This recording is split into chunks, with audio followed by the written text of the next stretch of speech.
Di tengah polemik KPK dengan Polri, pelantikan Kapolri terpilih Komisaris Jenderal Budi Gunawan terancam batal.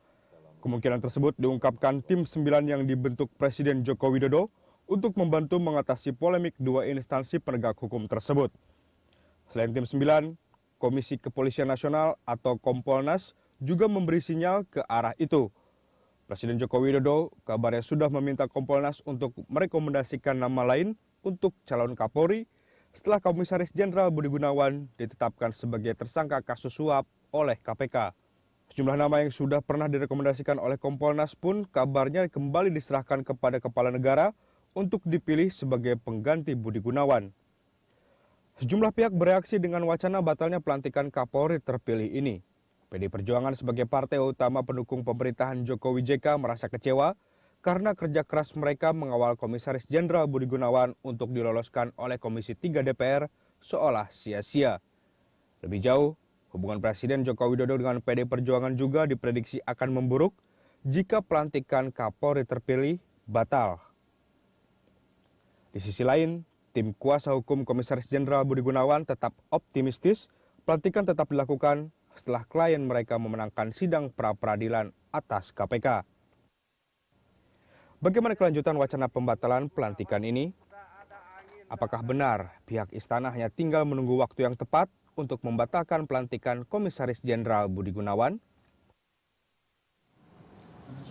Ya, pemirsa, untuk membahas hal ini sudah hadir dua narasumber pagi ini di studio Berita 1 TV. Ada Komisioner Kompolnas Muhammad Nasir dan ada Rasman Arif Nasution, anggota tim kuasa hukum Komisaris Jenderal Polisi Budi Gunawan. Selamat pagi, Pak Nasir. Selamat pagi, Bang Rasman. Selamat pagi. Saya ke Bang Rasman dulu, Bang. Mungkin tanggapannya sih sedikit terkait dengan adanya penundaan lagi sidang pra-peradilan. Rencananya baru akan dilakukan Senin pekan depan. Sebenarnya kalau kami dari kuasa hukum dan teman-teman kita akan membentuk tim ya yang beracara di sana. Itu ada Pak Fredrik, teman-teman semua, tapi kami bersinergi semuanya. Saya ingin katakan bagi kami sebenarnya ini dalam pikiran kita, dugaan kita, KPK itu hanya buying time saja. Mereka sengaja mengulur supaya semakin banyak polemik yang muncul, kemudian posisi Pak BG semakin tersudut, lalu kemudian sang presiden kita Pak Jokowi ini semakin galau, dan bola ini semakin liar. Dan akhirnya Pak Jokowi akan semakin banyak meminta pendapat. Yang saya tidak habis pikir, sampai-sampai Kementerian Pertahanan dengan Panglima TNI pun dimintai pendapat. Padahal ini urusan calon Kapolri yang tidak ada hubungannya dengan urusan dugaan kita ya, quote and quote itu kudeta atau apa. Oke. Nah, oleh karena itu maka pra-peradilan itu menurut kami memang sesuatu yang patut ditunggu oleh Presiden. Kenapa? Karena putusan itu akan dapat menjawab semua persoalan yang muncul saat ini. Jadi tidak perlu ada yang mendesak mengundurkan diri dan atau lain sebagainya. Karena sebenarnya dalam undang-undang tidak ada yang mengharuskan Pak BG itu mundur. Saya sempat mendengar jawaban dari KPK mengatakan bahwa alasan kenapa mereka kemudian tidak hadir ketika sidang pra-peradilan karena ada perubahan dari isi materi pra-peradilan itu sehingga mereka membutuhkan waktu untuk menyiapkan kembali. Saya pikir materi persidangan dengan hakim tunggal yang kita sebut dengan pra-peradilan. Pra-peradilan ini kan pra-adjudikasi gitu ya.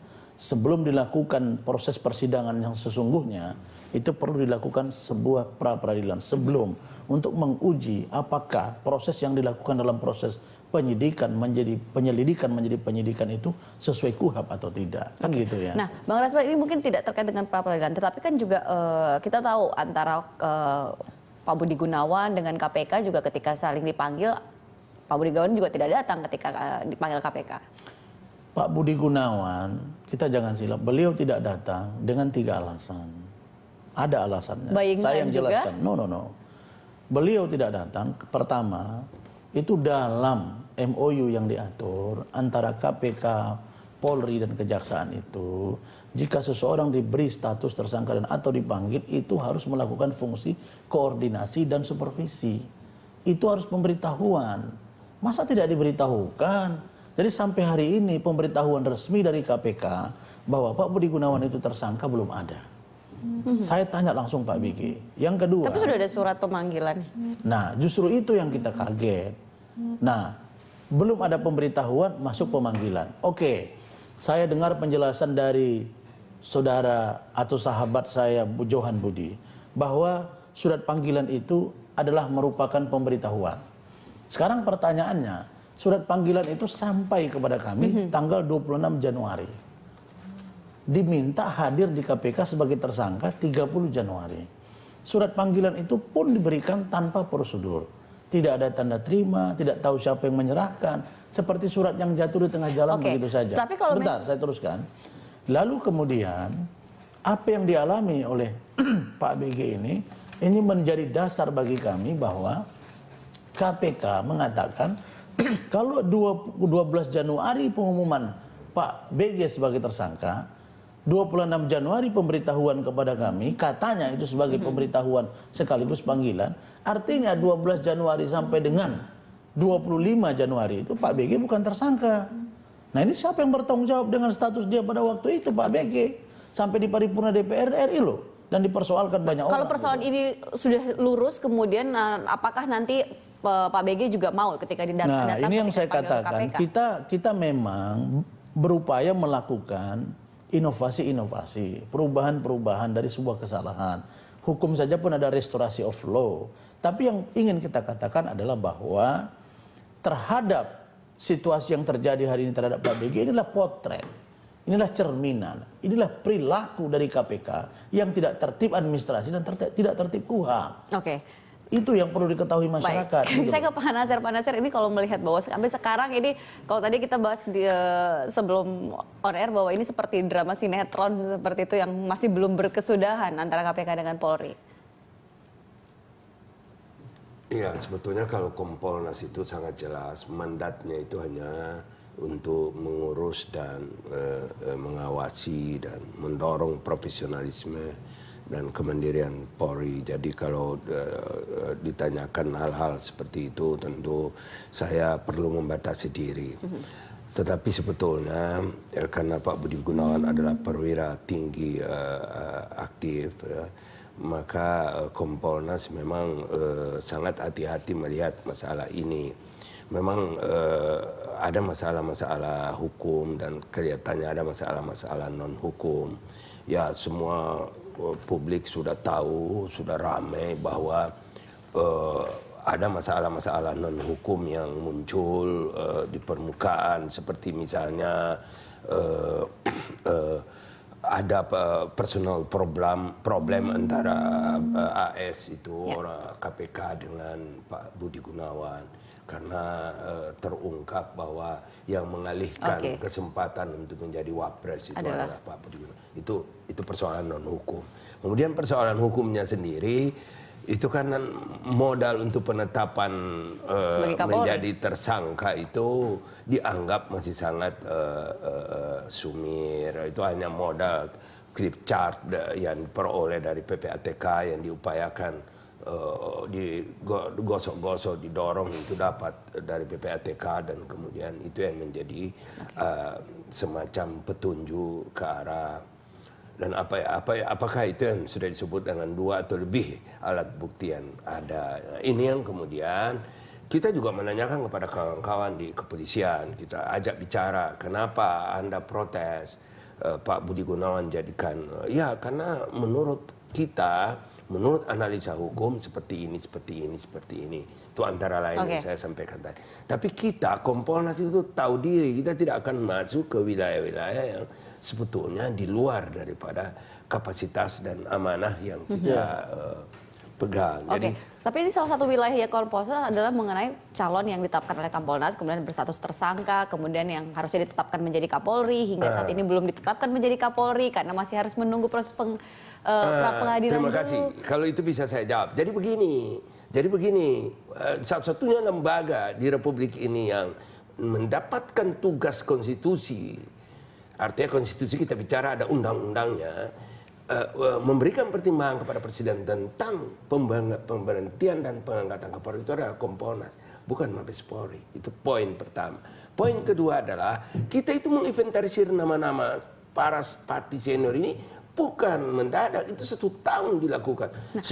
Di tengah kondisi yang ada saat ini, di tengah kasus yang dihadapi oleh Komjen Pol Budi Gunawan, apakah ada rekomendasi kemudian yang diberikan oleh Kompolnas untuk mengganti saja? Oh, rekomendasi pengganti, maksudnya ini rekomendasi. Saya pikir tadi menanyakan kenapa nama Budi Gunawan disodorkan. Saya kira itu sudah perdebatan yang sudah. Iya, tapi saya juga tetap harus mengatakan bahwa itu karena informasi yang ada pada kita itu hanya sampai di situ. Tidak ada informasi lain. KPK tidak pernah memberi informasi. Tanggal 9 itu saya ada di KPK datang untuk bicara soal lain.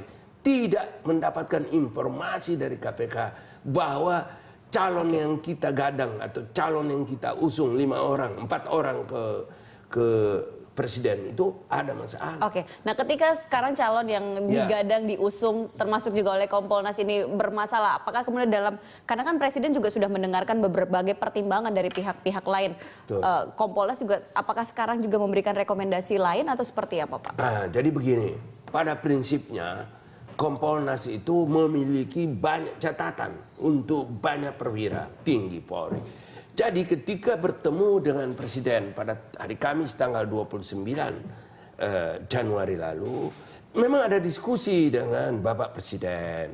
Diskusi itu membahas tentang orang per orang, satu persatu. Tapi itu tidak bisa dimaknai bahwa diskusi itu tidak bisa serta-merta dimaknai sebagai Presiden akan mengganti. Tidak, Presiden itu kan sebagai seorang kepala negara perlu tahu juga siapa saja yang ada di sana, siapa saja yang ada di timur. Siapa yang ada di sana. Tapi saya ke Bang Rasman dulu. Bang Rasman, ini kalau ada kan pernyataan dari Mensesnek Pratikno yang menyarankan agar Komjen Pol Budi Gunawan ini mundur. Ada advice tidak dari tim? Apresiasi kepada abang saya, yang Bang Lubis ini, bahwa inilah seharusnya etika seorang komisioner. Beliau ini tidak mau berbicara di luar konteks prosedural dan kewenangannya. Jadi saya berpikir pantas Adrianus Meliala ini dimarahi sama teman-temannya dan dilapor, bahkan mau diperiksa oleh Mabes Polri. Kenapa? Karena statementnya itu aneh-aneh begitu. Kita sedang mempersiapkan, sedang memikirkan. Lah, saya ingin katakan bahwa Kompolnas sebagai orang yang mengusulkan calon Kapolri dengan beberapa nama, dan itu merupakan tupoksi, tugas pokok dan fungsi daripada Kompolnas, tidak wanjakti. Lalu ini bermasalah setelah di paripurna DPR, padahal Kompolnas sudah memiliki data bahwa rekening gendut yang dimaksudkan 2010 itu sudah ada jawaban dari Mabes Polri bahwa itu rekeningnya wajar. Nah, oleh karena itu maka Kompolnas harus bertanggung jawab mengantar sampai beliau dilantik menjadi calon dalam hal ini sebagai Kapolri. Ketika Mensesnek dan banyak pihak menyarankan agar mundur, nah ini advice saya dari... akan teruskan. Untuk Mensesnek, ini kan supaya utuh ya, saya appreciate abang saya. Yang kedua masalah Mensesnek. Inilah potret model-model menteri kita sekarang, yang disebut dengan kabinet kerja. Terakhir dia berlari-lari. Kenapa? Yang tidak patut dia omongkan. Ini beban bagi presiden. Mensesnek itu harus berpikir bahwa dia bicara untuk dan atas nama negara, dan kalau dia bicara itu artinya itu bisa ditangkap sebagai bicara presiden. Nah sekarang kita tanya, ada nggak bicara presiden? Tidak ada. Dia menyarankan, dia bukan pada posisi menyarankan. Mensesnek Pratikno itu bukan Mensesnek kalau begitu. Beliau harus jadi Watimpres saja. Watimpres pun harus menyarankan itu dalam rapat yang formal. Tidak boleh bicara sendiri-sendiri. Nah, nanti tahan sebentar dulu, kita akan lanjutkan lagi perbincangan ini. Pemirsa, kami akan segera kembali saat lagi, tetap di Jurnal Pagi.